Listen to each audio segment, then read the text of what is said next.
ನರಗುಂದದ ಬಂಡಾಯ ಯಾವ ಕಾರಣಕ್ಕಾಯಿತು ಅನ್ನೋದು ಮುಖ್ಯಮಂತ್ರಿಗಳಿಗೆ ಗೊತ್ತಿಲ್ವಾ? ಮತ್ತೊಂದು ನರಗುಂದ ಬಂಡಾಯದ ಪ್ರತಿರೂಪ ಬಿಡದಿ ಆಗ್ಬೇಕು ಅಂತೇಳಿ ಯೋಚನೆ ಏನಾದ್ರೂ ನಿಮ್ಮ ಮನಸ್ಸಲ್ಲಿ ಇದೆಯಾ? ನರಗುಂದ ಬಂಡಾಯ ಆದಂತ ಸಂದರ್ಭದಲ್ಲಿ ರಾಜಕೀಯ ವ್ಯತ್ಯಾಸಗಳು ಏನಾಯ್ತು, ಕರ್ನಾಟಕದ ರಾಜಕಾರಣದ ಪರಿಸ್ಥಿತಿ ಏನಾಯ್ತು, ರಾಜಕಾರಣಿಗಳಿಗೆ ಅವತ್ತು ಯಾವ ರೀತಿ ಸಂದಿಗ್ಧ ಪರಿಸ್ಥಿತಿ ನಿರ್ಮಾಣ ಆಯ್ತು ಅನ್ನೋದನ್ನ ಸರ್ಕಾರ ಯೋಚನೆ ಮಾಡಬೇಕು. ಸರ್ಕಾರಕ್ಕೆ ಬದ್ಧತೆ ಇರಬೇಕು. ಕನ್ನಡಿಗರ ಸರ್ಕಾರ ಇದು, ಯಾರೋ ರಿಯಲ್ ಎಸ್ಟೇಟ್ ಮಾಫಿಗಳ ಸರ್ಕಾರ ಅಲ್ಲ. ಇದು ಯಾರೋ ಮುಂದೆ ಎಲ್ಲಿಂದೋ ಬಂದು ದುಡ್ಡು ಹಾಕ್ತಾನೆ ಭೂಮಿಯನ್ನು ಕಿತ್ಕೋತೀವಿ ಅಂತ ಹೇಳುವಂಥದ್ದು ಇದೆಯಲ್ಲ, ಇದು ನಿಜಕ್ಕೂ ಮೂರ್ಖತನದ ಪರಮಾವಧಿ. ಈ ನೆಲ ಮತ್ತೊಂದು ನರಗುಂದ ರೈತ ಬಂಡಾಯಕ್ಕೆ ಮುನ್ನುಡಿ ಹಾಡುವಂತ ನೆಲ ಆಗಬಾರ್ದು.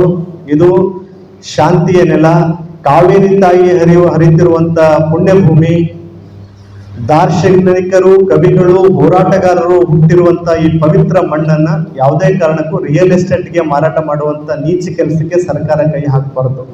ಇದು ಮುಖ್ಯಮಂತ್ರಿಗಳ ತವರು ಜಿಲ್ಲೆ. ಮುಖ್ಯಮಂತ್ರಿಗಳು ತಮ್ಮ ತವರು ಜಿಲ್ಲೆಯನ್ನ ಅಭಿವೃದ್ಧಿ ಹೆಸರಿನಲ್ಲಿ ಲೂಟಿ ಮಾಡಲಿಕ್ಕೆ ದಯವಿಟ್ಟು ಅವಕಾಶ ಮಾಡಿಕೊಡಬಾರದು.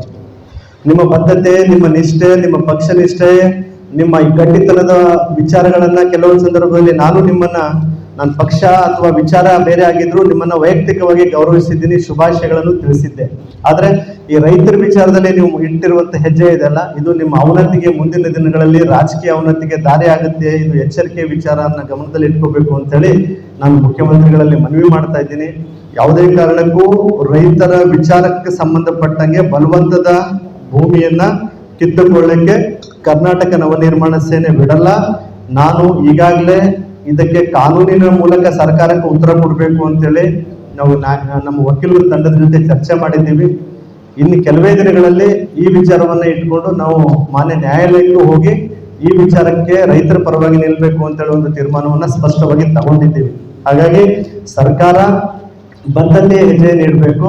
ಬಿಡದಿ ರೈತರ ವಿಚಾರಕ್ಕೆ ಪಟ್ಟಂಗೆ ನಿಮ್ಮ ಪೊಲೀಸ್ ಬಲವಂತದ ಗಿರಿ ಆಗಿರ್ಬೋದು, ಅಧಿಕಾರದ ದರ್ಪದಿಂದ ಭೂಮಿ ಕಿತ್ಕೋತೀನಿ ಅಂತಂದ್ರೆ ನಿನ್ನೇನ್ ಮಾಡಿದಾರಲ್ಲ ವರ್ಗೇಶವೇ, ಮುಂದಿನ ದಿನದಲ್ಲಿ ವರ್ಗೇಶವನ್ನು ಮಾಡ್ತಾರೆ ಅಧಿಕಾರಿಗಳು ನೀವು ಯಾರು ಸರ್ವಾಧಿಕಾರಿಗಳಲ್ಲ. ರಾಜ್ಯದ ಜನರ ಕೊಟ್ಟ ಭಿಕ್ಷೆಯಲ್ಲಿ ನೀವು ಸಂಬಳವನ್ನು ಪಡಿತಿರುವಂತವ್ರು.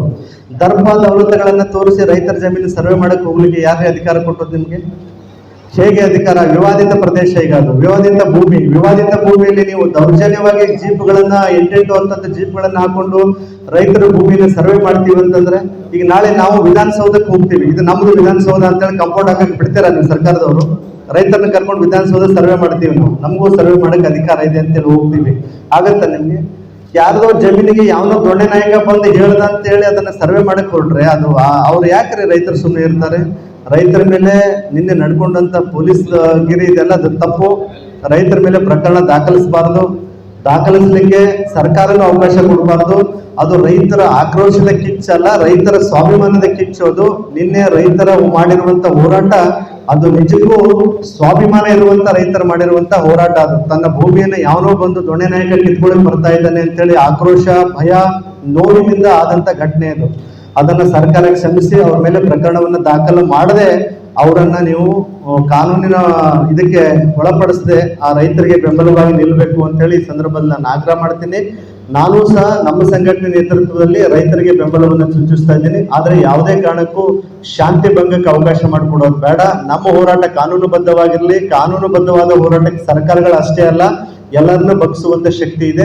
ಆ ಕೆಲಸ ಕರ್ನಾಟಕ ನವನಿರ್ಮಾಣ ಸೇನೆ ಮಾಡುತ್ತೆ. ಹಿಂದೆ ಇದೇ ನೆಲದಲ್ಲಿ ನಾವು ಆ ಕೆಲಸವನ್ನ ಮಾಡಿ ತೋರಿಸಿದ್ದೀವಿ ನಿತ್ಯಾನಂದನ ಹೋರಾಟದಂತ ಸಂದರ್ಭದಲ್ಲಿ. ಹಾಗಾಗಿ ಈ ಹೋರಾಟಕ್ಕೆ ನಾವು ಸಂಪೂರ್ಣವಾದಂತ ರೈತರಿಗೆ ಬೆಂಬಲವನ್ನ ಕೊಡ್ತೀವಿ. ರೈತರಲ್ಲಿ ನಾನು ಒಂದು ಕಳಕಳಿಯ ಮನವಿ ಮಾಡ್ತಾ ಇದ್ದೀನಿ.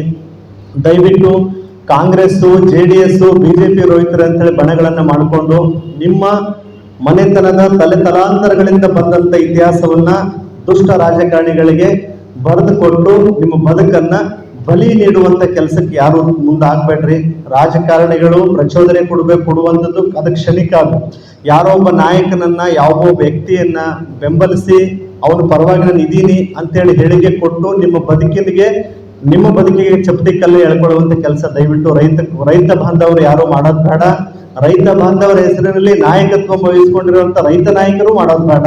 ಇದು ರೈತರ ಭೂಮಿಯನ್ನ ಉಳಿಸ್ಕೊಳ್ಳುವಂತ ಕೆಲಸಕ್ಕೆ ಪಕ್ಷಾತೀತವಾಗಿ, ಜಾತ್ಯಾತೀತವಾಗಿ, ಧರ್ಮಾತೀತವಾಗಿ ಎಲ್ಲರೂ ಒಂದಾಗಿ ಈ ಪವಿತ್ರ ಮಣ್ಣು ಫಲವತ್ತತೆ ಭೂಮಿನ ಉಳಿಸ್ಕೊಳ್ಳೋಕೆ ನಾವೆಲ್ಲರೂ ಸಂಕಲ್ಪ ಮಾಡಬೇಕು ಅಂತೇಳಿ ನಾನು ಈ ರೈತ ಬಣಗಳ ನಾಯಕರುಗಳಲ್ಲೂ ಸಹ ಮನವಿ ಮಾಡ್ಕೋತಾ ಇದ್ದೀನಿ. ದಯವಿಟ್ಟು ನೀವು ಯಾರೂ ಸಹ ರೈತರನ್ನ ರಾಜಕೀಯ ಗುಂಪುಗಳನ್ನಾಗಿ ವಿಭಾಗ ಮಾಡಿ ರೈತರ ಮನಸ್ಥಿತಿಯನ್ನ ಕೆಡಿಸುವಂತ ಕೆಲಸಕ್ಕೆ ಕೈ ಹಾಕಬೇಡಿ. ನಮ್ಮ ಭಾಗದಲ್ಲೂ ಸಹ ಈ ರೀತಿ ದೊಡ್ಡ ಹೋರಾಟವನ್ನ ಮಹದಾಯಿ ಹೋರಾಟ ನಮ್ಮ ಇದರಲ್ಲಿ ಆದಂತ ದೊಡ್ಡ ಹೋರಾಟ ಮಹದಾಯಿ ಕಳಸಾ ಬಂಡೂರಿ ಹೋರಾಟವನ್ನ ನಾವು ನೋಡಿದ್ದೀವಿ. ಆ ಹೋರಾಟವನ್ನು ಸಹ ಈ ರಾಜಕೀಕರಣಗೊಳಿಸಿ ರೈತ ಹೋರಾಟಗಾರರು, ಕಾಂಗ್ರೆಸ್ ಹೋರಾಟಗಾರರು, ಬಿಜೆಪಿ ಹೋರಾಟಗಾರರು ಅಂತೇಳಿ ಆ ಇಡೀ ಚಳವಳಿಯನ್ನ ರಾಜಕಾರಣಿಗಳು ಯಾವ ರೀತಿ ಹೊಡೆದು ಹಾಕಿದ್ರು ಅಂತಂದ್ರೆ ಆ ಚಳವಳಿಗಾರರಿಗೂ ಇವತ್ತಿಗೂ ಎದ್ದೇಳಕ್ ಆಗ್ತಾ ಇಲ್ಲ. ಆದ್ರೆ ಇವತ್ತು ಎಂತ ಪರಿಸ್ಥಿತಿ ಇದೆ ಅಂದ್ರೆ ಅವತ್ತು ಯಾರು ಒಪ್ಪಿಗೆ ಕೊಟ್ಟು ಸರ್ಕಾರದ ಪರವಾಗಿ ಮಾತಾಡಿದ್ರು ಅವ್ರ ಮೇಲೆ ಹಾಕುವಂತ ಕೇಸ್ಗಳು ಇವತ್ತಿಗೂ ಸರ್ಕಾರ ವಾಪಸ್ ತಗೊಂಡಿಲ್ಲ. ಇವತ್ತಿಗೂ ಕೋರ್ಟಿಗೆ ಅಲ್ದಾಡ್ತಾ ಇದ್ದಾರೆ ರೈತರು. ಹಾಗಾಗಿ ರಾಜಕಾರಣದ ಹುಸಿ ಮಾತುಗಳನ್ನ ನಂಬಿ ನಿಮ್ಮ ಪವಿತ್ರವಾದಂತ ಭೂಮಿಯನ್ನ ರಾಜಕಾರಣಿಗಳಿಗೆ ಬಿಟ್ಟು ಕೊಡುವಂತ ಕೆಲಸಕ್ಕೆ ನೀವು ಕೈ ಹಾಕ್ಬೇಡ್ರಿ. ನಿಮ್ ಜೊತೆಗೆ ನಾವು ಇದ್ದೀವಿ, ಇರ್ತೀವಿ, ಹೋರಾಟ ಮಾಡ್ತೀವಿ. ಹೋರಾಟದ ವಿಚಾರದಲ್ಲಿ ಯಾವುದೇ ರೀತಿಯಾದಂತ ಬಲವಂತ, ಯಾವುದೇ ರೀತಿಯಾದಂತ ಒತ್ತಡ ತಂದ್ರು ನಾವು ಬಗ್ಗಲ್ಲ. ನಾನು ಮೊನ್ನೆ ಯಾರಿಗೂ ಹೇಳ್ತಾ ಇದ್ದೆ,